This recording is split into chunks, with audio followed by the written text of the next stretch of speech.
Good evening. I have some semi-exciting news. Tomorrow the windscreen is being fitted, so I'm out here now with this piece of trim. It goes on the front of the dashboard and seals up against the windscreen. The previous one had gone old and brittle and cracked, so I'm just going to put that one on. Then hopefully when the windscreen chap comes tomorrow, we'll be good to go. That'll mean it's waterproof, so half of these covers can go as well, which would be great. Although I do still need to work out how to close the sunroof, because I've never managed to do that. In an ideal world, I would have gone all the way through the electronics, because a lot of it is under here. Lots of things need cleaning and disconnecting and putting back together again, but I don't have time, so I'm just going to put this on now, and then I'm going to carry on with the welding, or making up templates for the welding in that area. Well, that's annoying. What looked like a 5-minute job has now become more complicated. Basically, this has a piece of metal running through it, as does this. I assumed that the holes were pre-drilled and would line up, but as you can see, they're not. And it's not a case of just boshing a self-tapper through it either, so I'm going to have to go and get the drill out and either drill holes through this rubber seal or holes through the dashboard. I think it's going to be easier to drill holes in the seal and then align it with the pre-drill holes in the dash. But either way, it's a bit of a ball ache and not something I expected to have to do. Right, that's on there now. It wasn't actually that difficult or onerous. There are some clips which go to the heater vents, which held it in position, and then I just boshed that drill through in a few places and put those black screws in. So now that is firmly attached, all ready for the windscreen. Yeah, now I'm going to turn my attentions back to that big rusty mess. Here we have the remnants of my donut inner sill. What I'm going to do is mark up the bit I need, which is basically that bit down to here to about there. Chop that out, then chop away the reciprocal part in here, which is that bit. What I've also noticed is that this heel board has like fluted grooves in it, like these. I was going to have to panel beat them, but I've realised that I have them here already and they're the same dimensions, so potentially I can chop or make a lower section of the heel board just out of that. So once I've done this bit, I'll turn my attention to that bit and see how we get on. Okay, that bit chopped out, cleaned up to good metal there. That's the continuation of the floor return, so that will come off when I put the new floor in. That's just a bit of crap, so my new bit will be welded to that. That'll all disappear from the other side. That's the inner sill, which will be chopped, outer sill, which will be chopped off anyway. So yeah, I'm going to chop up a donor piece to go in here, and then work out how much I need of it going that way. I think I'll put as much in as I possibly can. So what I'll do now, shove that on there, take some measurements, do some chopping. We are under the car, which you might be able to see. That goes in there like so. Hopefully it all lines up there. Then that bit comes across here, gets welded in like that. I've cleaned up as best I can in there, but being realistic about it, I'll be able to weld everything that side really nicely. This bit I'll tack in a couple of places, and I'll tack this back here to that big bracket, but I won't weld it properly because I can do that all from the other side when I get to the point of chopping the outer sill off.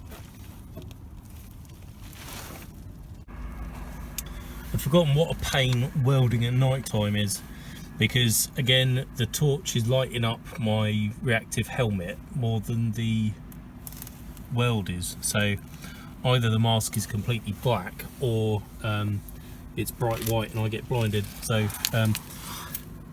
what I've got is a tack there, tack down here, and I'm just going to do what I usually do, hammer it along there with my trusty wood, well I don't know, wood and metal hammer, don't know what it is. Work my way along, making sure I don't distort anything. This is all quite thick metal, so it should be fine. Weld that on there and then do as much as I can from under the side, probably just be a couple of tacks, then nip it back with the grinder. Well, I managed one more weld and then my earth clamp broke, so I've just, you know, clamped the wire onto the bodywork with a pair of mole grips, so I'll do the same thing, I hope. Right, considering that's nighttime welding, pretty damn neat.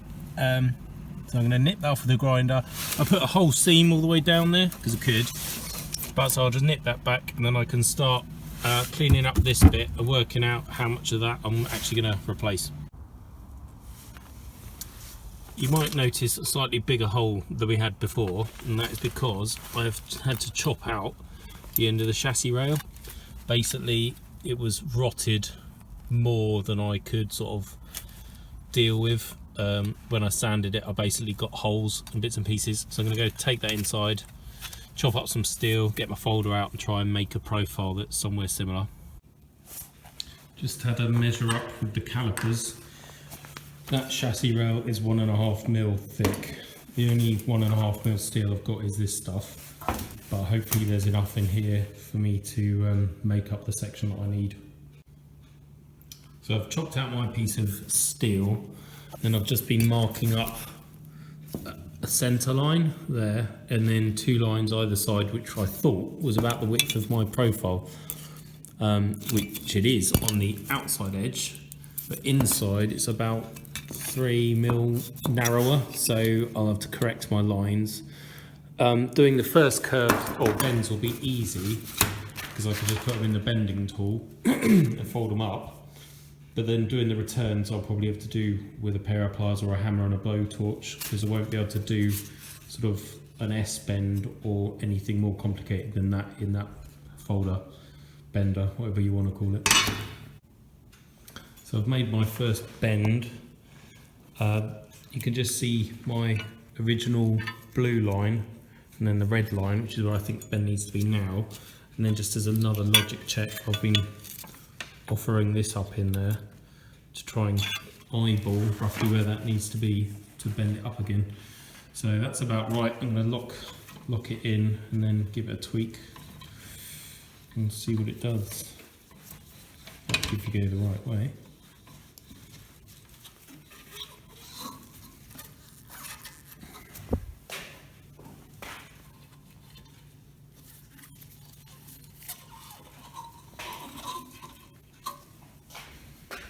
And hopefully it bends straight as well.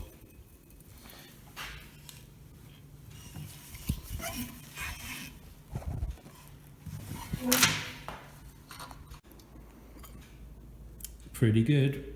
Obviously the bender won't allow you to do the full 90 or put the flanges in, but at least the bottom of that is about right. So now I shall make sure those are at 90 degrees rather than weird shape, and then mark and hammer in the flanges. Well, it isn't there yet, but I'm getting somewhere close. Had this chisel clamped in the vise, and I've just been holding that on and beating it to get it to a nice sharp corner. Well, that's what I'm aiming for. Before I go too silly, I'm going to try and bend the return flanges in the top. Right, bending the flanges is going to be a little bit more problematic. I thought I could just put it in like this and then bend it that way, but you can't get enough force on it.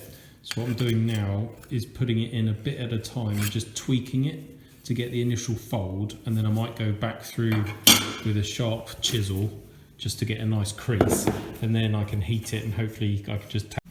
Well, that took a lot longer than expected, and it's not quite finished, but it's mostly there. After I'd finished bending it, I trimmed off the flanges so that it's basically the same. So by the time that's welded, sanded back, covered in under seal, you're never going to know. So although it looks messy, it's good enough for the job. There will be a delay in proceedings because it's kebab time and strongbow time.